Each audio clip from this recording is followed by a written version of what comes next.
Well, tonight, a series of special reports with our investigative reporter, Linda Moulton Howe. Stories of high strangeness and great mysteries as well. When we come back in a moment, Linda will talk with us about the mysterious situations happening near Florida. Very weird. That'll be next on Coast to Coast AM. I'm George Norrie. This is Coast to Coast AM. Of course, she is an Emmy Award-winning television producer, investigative reporter, author. Her website, earthfiles.com. She's a regular contributor here of Coast to Coast with her amazing stories and research. And here is Linda Moulton Howe. Hey, Linda, you ready for Thanksgiving? Well, I hope so. It has been just so beautiful here. I feel sorry for the weather in some parts of the country because I know that makes travel really rough. Yeah, they're getting blasted away. Now, do you cook the turkey or do you go someplace else? What do you do? My brother and friends are the best cooks in the world. I bring the champagne, and they do the cooking. That's perfect. Yes, it is. And one of the subjects we're going to talk about are all of the strange, mysterious aerial phenomena in southern Florida, especially in the Naples region, even as far north as Fort Myers, and then down to San Marco Island. It's kind of like a 40-mile, I guess you'd call it kind of an arc of beach there. Yeah.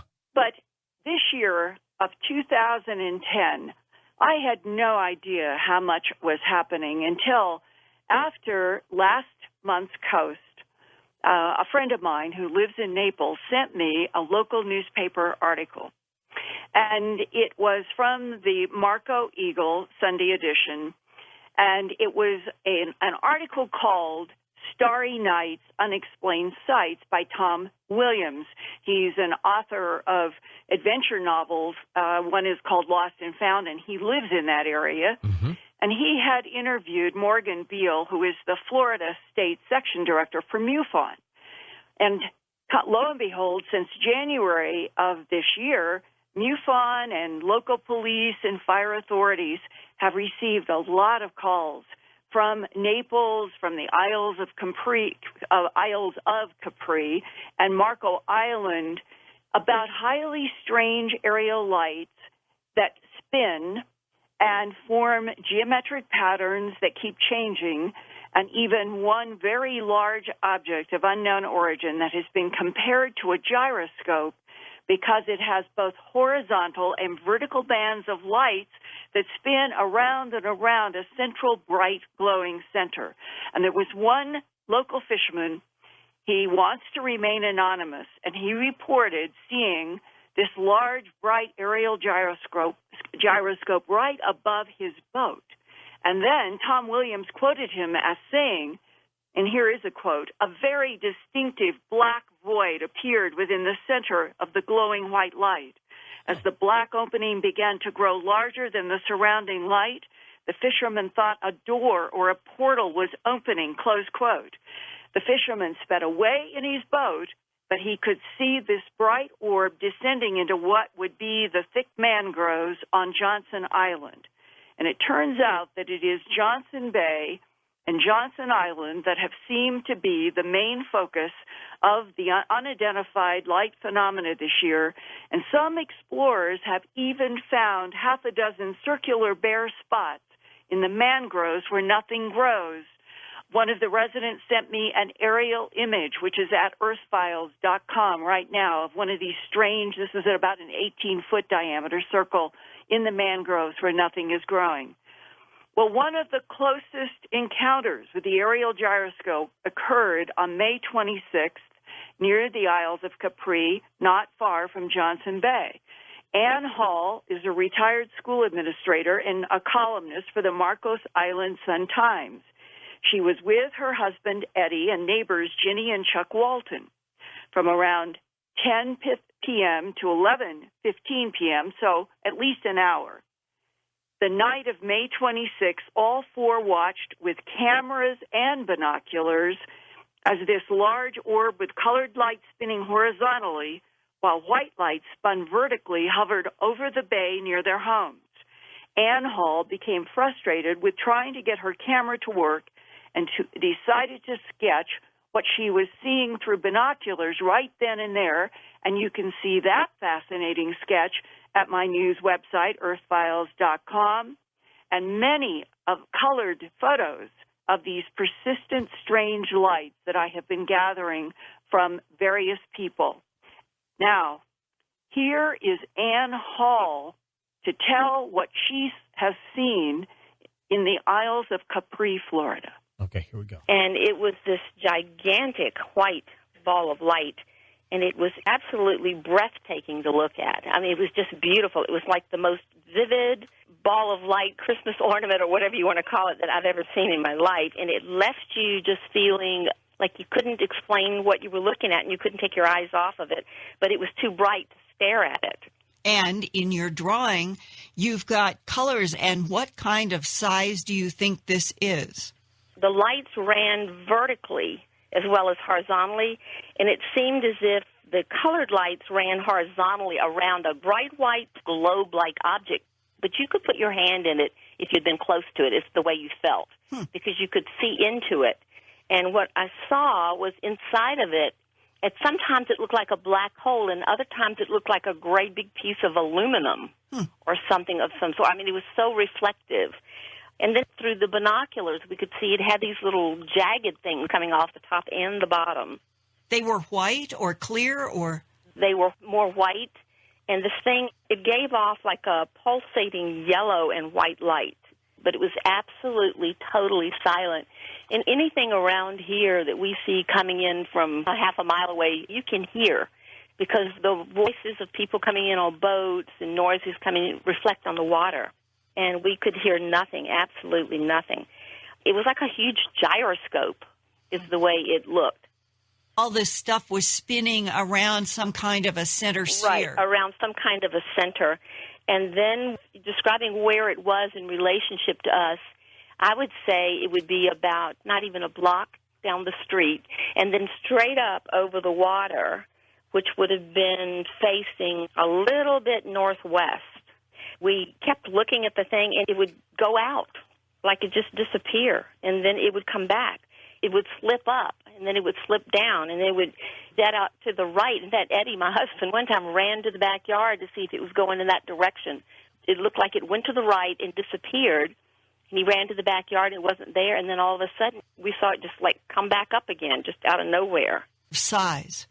Maybe 18 or 20 feet tall, and across, so a diameter of something that was that size, more like 20 by 20. It had just a slight indentation on the top and on the bottom. Mm-hmm. It was different from what we had seen like back in March, but similar in many ways.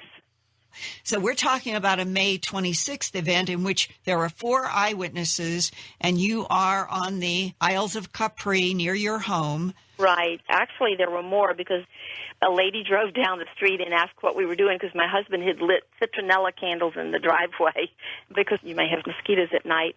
And she stopped and opened her door, and she said, "I know you all are not looking at the moon." And we said, "No, we're not." And she said, "I know what you're looking at. I've been looking at it for the last 2 or 3 years off and on." And she lives down the street. But so many people, we found out, had seen this thing or these things, but not reported anything, what they had seen. So how long did this May 26th object stay not far from your house? Well, it's interesting because immediately we were watching it a little after 9:15 by the time we set up the cameras.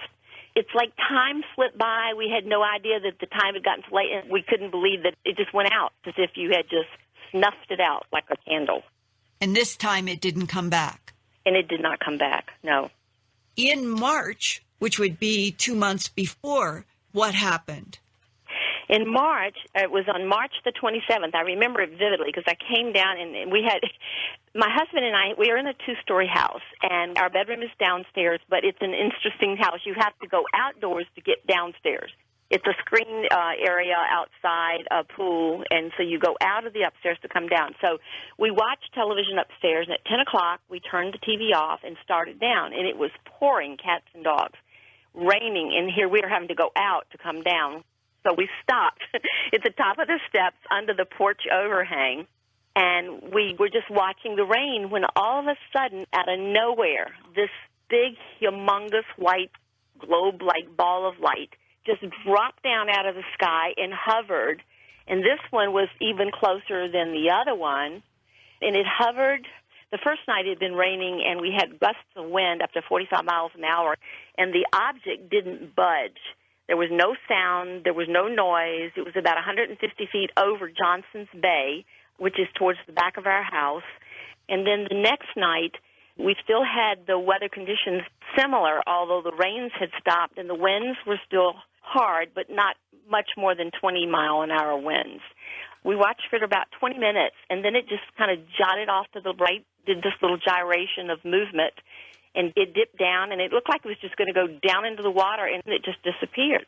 Then the third night, the weather had cleared, and the moon was beautiful. It was coming up in the east, and then this object also appeared about the same time again that night. So it was coming in sometime after 10, and it would stay 20, 30 minutes and just hover and do some kind of little crazy motion movements. Sometimes it would back up. Sometimes it would come forward just slightly. One time it looked like it shot up, and the other time it looked like it just shot down, and then it would come back. When it shot down, was it shooting straight down into water? It looked like it. It's like it just went straight down into the water out of nowhere. But the strangest thing about the whole thing is the next morning I got a call from a fire station. There is a grove of mangroves between us, so we can't actually see the station from our house. But we had just gotten a webcam for our fire station, a weather camera, and I run just a voluntary email service where I notify everybody on the island when we have meetings or if there's a hurricane warning or whatever. The chief will give me the information, then I'll get it out to our people. And the next morning, the chief called me. He said, "Ann, did you see anything strange last night?" And I said, "Yeah, we did. Did you see it?" And he says, "Yeah, and a lot of our fire crew saw it, and so did some of the people in the restaurant that are on the other side of the fire station." And he said, "I looked on our webcam because we have it facing in that direction, and it picked up something really weird. It definitely was a humongous, white, bright, breathtaking object. There was nothing that we knew of that could fly like that and just hover and not move and not make a sound, and then do this little dart motion to the right, down, then go straight down, then come straight up, disappear. There was nothing that could do that kind of thing that we knew of." Was it the same 20 by 20 feet size as the gyroscope in May? To me, it seemed slightly smaller. And how many people saw the March object? Many. One of the neighbors has a restaurant that's a little further down from the fire station, and he runs little sunset cruises. He said that he was taking the boat home one of those nights, and he said that this thing came down over his boat and just hovered, and it scared the living daylights out of him.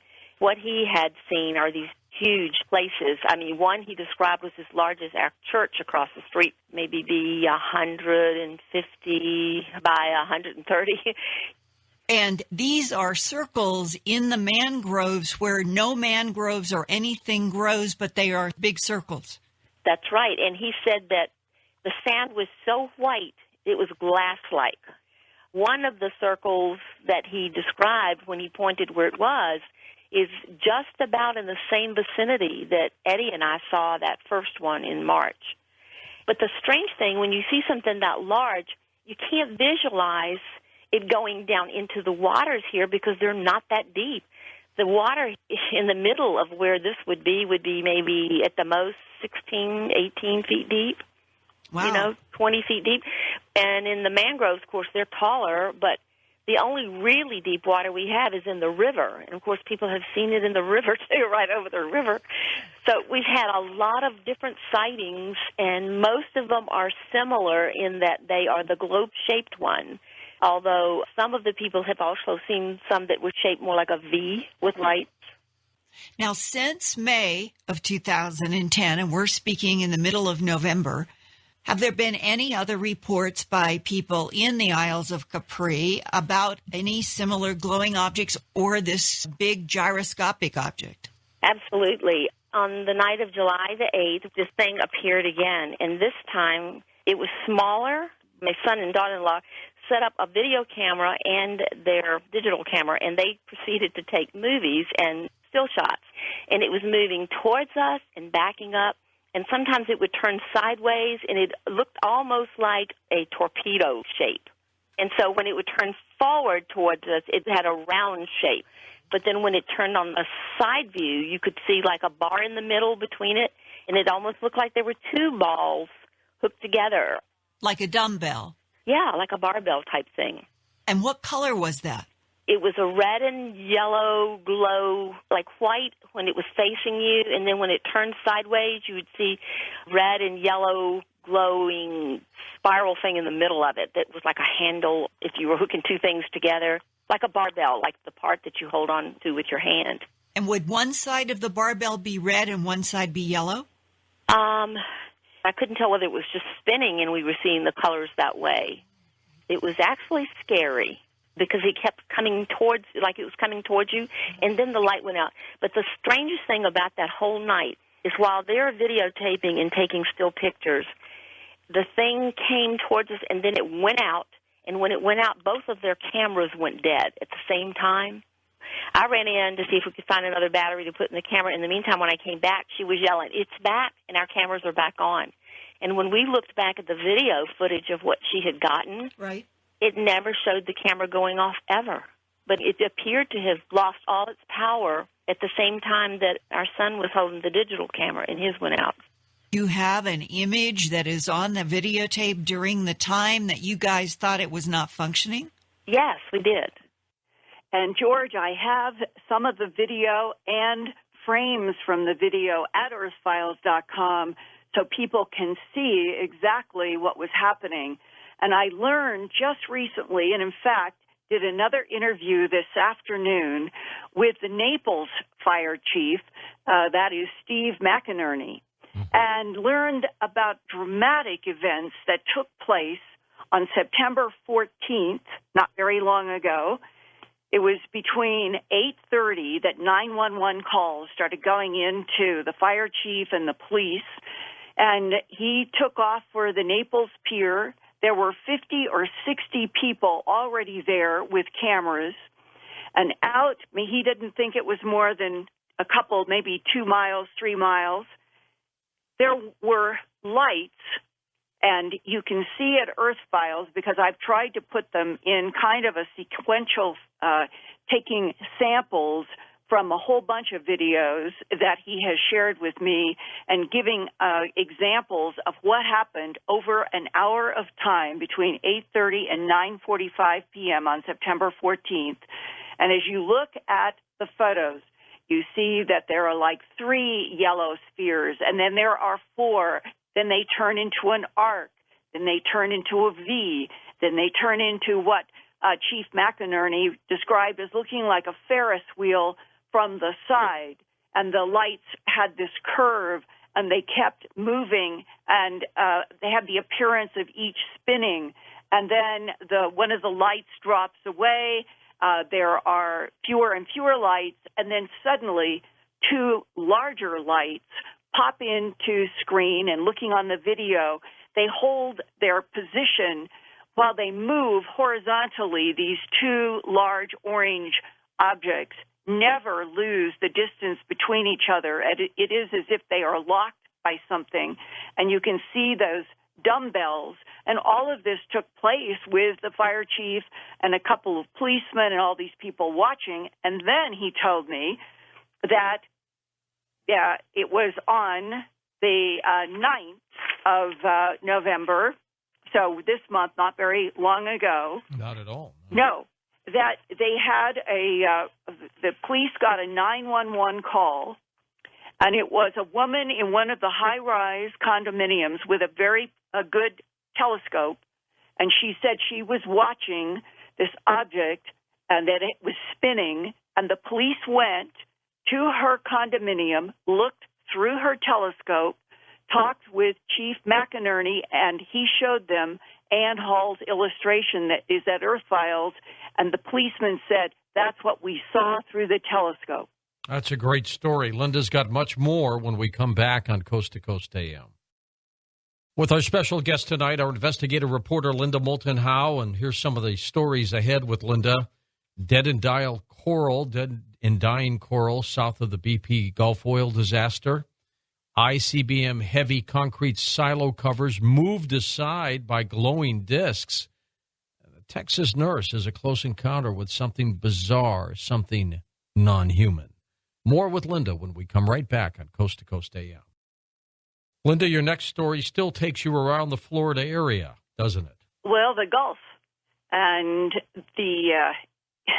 when you think back to April 20th, and when all of us saw those headlines and the terrible video on television when the BP Deepwater Horizon, that drill rig exploded, 11 men working on the platform died, 17 others were injured, and then over the next 3 months, it was just the endless dripping news about some 53,000 barrels of crude oil per day possibly gushed, and it was uncontrollable until the Gulf of Mexico's Macondo well that had blown out a mile down in the Gulf finally got a cap on it on July 15th. And by then, nearly 5 million barrels, combined with that controversial chemical dispersant called Corexit, had soiled the Gulf waters and covered birds and marine life with the slimy goo and all of those terrible video pictures that we saw night after night, day after day.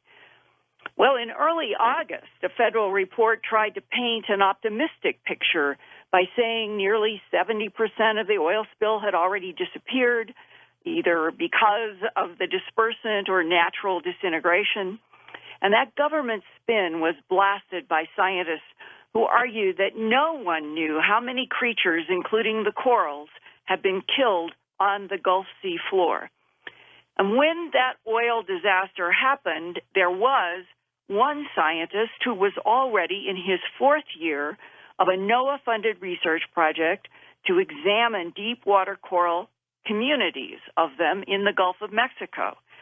He is Charles R. Fisher, Ph.D., professor of biology at Penn State University's Eberly College of Science and Biology, and that is in University Park, Pennsylvania. He was scheduled to dive with NOAA's sophisticated deepwater robot explorer called Jason on October 14th to November 4th. During the first days of their cruise north of the Macondo well site, they found healthy coral communities and marine life. But in the last week of their exploration, the scientists were southwest of the oil disaster, and around 7 miles out, they found at least 90% of the coral was dead or dying. In his entire marine science career that has included more than 50 dives, Dr. Fisher told me he has never before seen such extensive coral community death. Here now is Professor Charles Fisher from Penn State University. About 6 hours into the dive, we came across a community of corals, a site with a number of different coral colonies on it, and virtually every one of those coral colonies was showing some sign of a recent impact. Many of them were dead, and many others were in the process of dying. Parts of the colony were dead, parts were covered with the brown material, and other parts were still alive. Now, is some of the brown material the mucus that coral emits trying to protect itself in a defensive mode, or was most of it gunk from all of this oil that had settled down over the coral? Well, that's a very good question, and one we don't really know the answer to yet. We sampled it, and we're doing analyses on it. Certainly, stressed corals produce a lot of mucus, and dying corals get pretty sticky. And on the bottom of the ocean, in an environment like the Gulf of Mexico, anything with a lot of mucus and a lot of sticky is going to get gunk attaching to it. So my best guess is that at least a portion of that, and maybe all of it, is something that attached to the corals more recently, and it could very well be gunk of various kinds, resuspended sediment, particles that are in the water that are sticking to this sticky, gooey, and dying surface. Now, of all of this coral area where you saw so much damage, what is your estimate of how much of the coral is actually dead?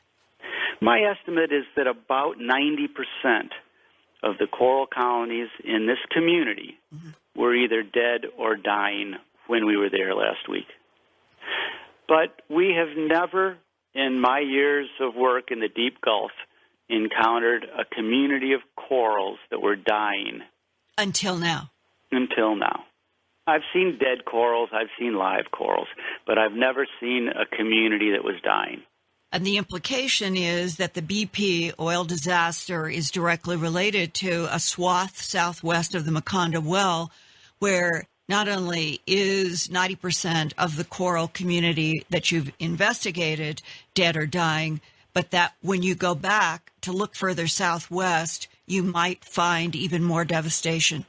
I think that the location of this find, the depth, the direction, and the timing are all very strong circumstantial evidence that it's tied. I think it would be a heck of a coincidence if these were isolated events. As to what else we'll find, we're going to need to go take a look. I think it was only around the time that the Macondo well was finally closed off.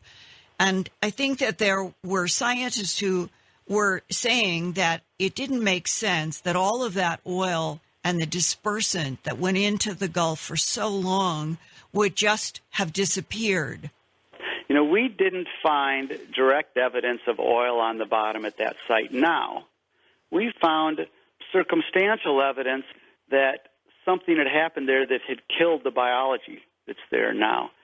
Your question about oil disappearing and dispersant disappearing, I think that is, a quote that was a little bit exaggerated. I don't think any intelligent person thought it just disappeared. The question is how much of it had been metabolized and is no longer present. Certainly, there was a lot of it in the deep sea. It did not disappear instantly, and it would have certainly impacted some animals in the deep sea. And the question we've got to grapple with is how far did it go and how widespread was the impact? And that's what we're trying to address. Which direction from the BP Macondo site? This is to the southwest, and it's a likely direction to look because the models that NOAA oceanographers have put together and some of the data that people have collected suggest that a deep water plume of oil and dispersant that may have originated at this site most likely moved to the southwest. And it's no coincidence that that's the area we chose to make this dive in. And that move would be because of the natural water currents around that area? That's correct. That's what the water currents were doing at that time in that area. The water currents in the Gulf of Mexico are very complicated, but we did get enough data from that period of time to ground truth and produce some very nice models that suggest that's the direction we should be looking. When will you arrive in December to do more investigation, and how long will you be there? Yeah, so we're going to go back out on about December 7th. This is another expedition. Well, this expedition actually was funded after the disaster. It was funded by the National Science Foundation through a rapid proposal. And we've got about a week of time with the Alvin to go out and do some work there. And this, we really were lucky to get it because the Alvin's the nation's deep diving submarine, and it just happened to be available at the end of the year, and we're squeezing a weather window because the weather's going to get bad in the Gulf pretty soon, and it's not going to be a place you're going to want to take a submarine or an ROV. But we were able to squeeze this cruise into the schedule. How much ground do you think you'll be able to cover? On that expedition, we've got 6 dives planned. We will revisit this site. We'll revisit another site a little further away that has very similar species, which we're using as a control site. Then we've got 4 other dives that we can decide where they're going to go. So I hope to visit 4 other sites. We've also, in response to our recent discovery, the National Science Foundation has just given us another asset to use during this cruise. So during the night, when we're not diving with the submarine, we will be using an autonomous underwater vehicle to help us explore and tell us exactly where to dive. So we'll be doing 24-hour operations with a robot exploring for us in the night and taking pictures, and in the day we'll be diving with a human-occupied submarine. So although we'll only be making 6 dives, they should be very, very profitable dives. The sites that we'll be diving on, they're different sizes and different shapes, but they're measured in kilometers as far as the area that we'll be trying to cover. The problem is in the deep ocean, the visibility is low. We can really, even with our lights, we can only see 20 or so feet. And the areas that the surface investigations tell us are interesting cover kilometers. After the work in December for about a week, how long will it be before we learn what you all have found? There's 2 answers to that question, and one is that we will endeavor to report our early results as quickly as possible after that cruise. I think we should be hitting port about December 15th, and we will try to release the results as quickly as we can do responsibly. But in addition to our visual observations, of course, there's analysis of the samples, like the brown gunk that we talked about earlier, and that takes time. And those results, again, will be reported to you as quickly as we have confidence in quality control. What are the consequences of what happened in the spring of 2010 going to be for the Gulf marine life going forward? It's a great question. And, it's just one we don't know the answer to yet. The deep sea is a realm that is not only largely unexplored, but it's really not very well known. The animals that we find down there, although they've mostly been described, they've been given a name, we know very little about their life history, how fast they grow, how long they live. So it's going to take a while before we'll know the answers to those questions. I think we're learning more every day. Things happen very slowly in the deep sea. It's the nature of that cold, removed environment, and it may take a long time before we really know what the full range of impacts are. Jeez. What a sad story, Linda. Well, it is, George, and the unanswered question is, did Dr. Fisher's expedition October to November actually find the smoking gun that everyone has wondered about, meaning that the crude oil and the dispersant has killed a lot of Gulf floor marine life? Question mark. That has been the question hanging. And now they've got this area 7 miles southwest of the Macondo well site where not only Dr. Fisher was surprised by the amount of the coral colony devastation, but Dr. Eric Cordes, he's a Temple University marine scientist. He was also on the expedition. And he says that they have identified about 25 other sites around this area and around the Macondo well site where they think that there might be similar damage to what they found on this most recent expedition. And that when they go back December 15th, which is not very long from now, be leaving in a little bit less than a month, they're going to head back to those areas. And one of the severely damaged corals, it's called a gorgonian. And Professor Cordes says that in his marine science work, he has never seen them survive the kind of tissue damage that he has seen in the gorgonians so far. He thinks that they would have to start all over, that humans would have to come back into that Gulf area and literally replant because we're talking about animals when we're talking about corals. They are not plants. These are colonies of animal creatures, and they are essential to the Gulf because the corals are what provide sort of the homes and the hotels and the habitats for fish and other organisms like the snails and the crabs. And they make this is a real problem if you have a large-scale death of coral, because it will affect many species that have depended on the coral. It's like dominoes falling. If the coral dies, then what happens to the marine life that are dependent on those corals?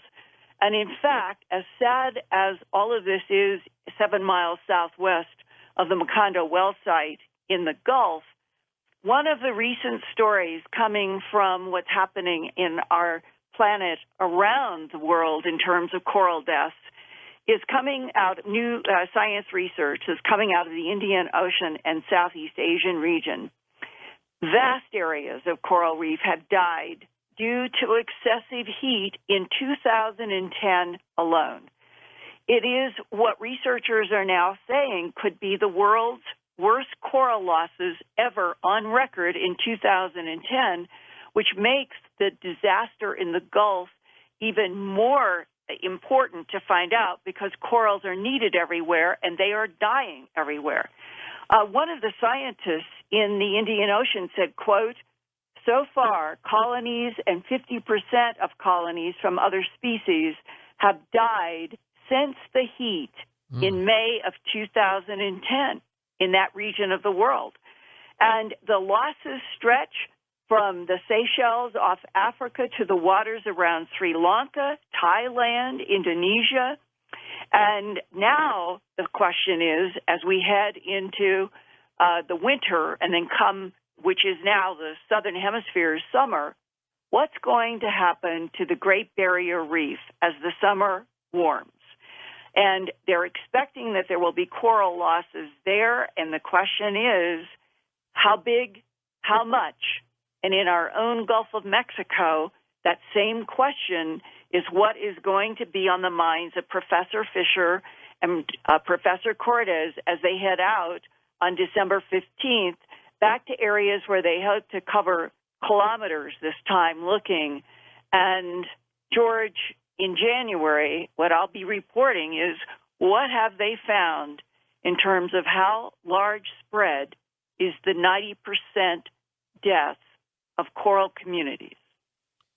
Now, the sea life goes, so go human beings.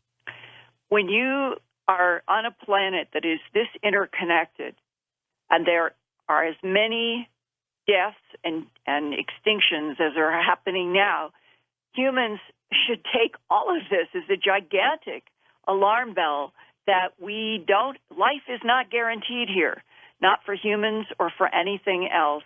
And every time that these new statistics keep piling up, that we are on a planet that is changing radically. And when something like an oil disaster in the Gulf occurs, it is tragic to the humans who died. It is tragic to the marine life that have also died. And it is tragic for the future because we still don't know how long the implications of this much damage in the corals will have. It is another one of those huge experiments. Nothing like this has been seen exactly before, and we don't precisely know what the consequences are going to be this year, next year, 5 years from now, or 10 years from now. And, you know, Linda, it's bad enough that the sea life itself is being depleted because of mankind grabbing as much fish as they can. Now we have these problems to face. And that so much marine life is dependent on the corals. You can't have the oceans be the way they have been for millennia without the coral, and yet the coral are taking it in the ear all over the world in both hemispheres. And this is going to be a story to watch in the next 6 months. What happens in the Great Barrier Reef off of Australia? If they start seeing increasing coral death there, then we know that we're on a planet that is beginning to turn what we have known as the living habitats for marine life upside down. And what humans can do about this, what can humans do to change something that is argued about global warming? I think it's fair to say that everyone agrees there is a general trend toward global warming, regardless of the cause. The consequences may be much bigger than we have ever anticipated. Up next, Linda talks about concrete ICBM heavy silo covers being moved aside by glowing discs. That's next on Coast to Coast AM.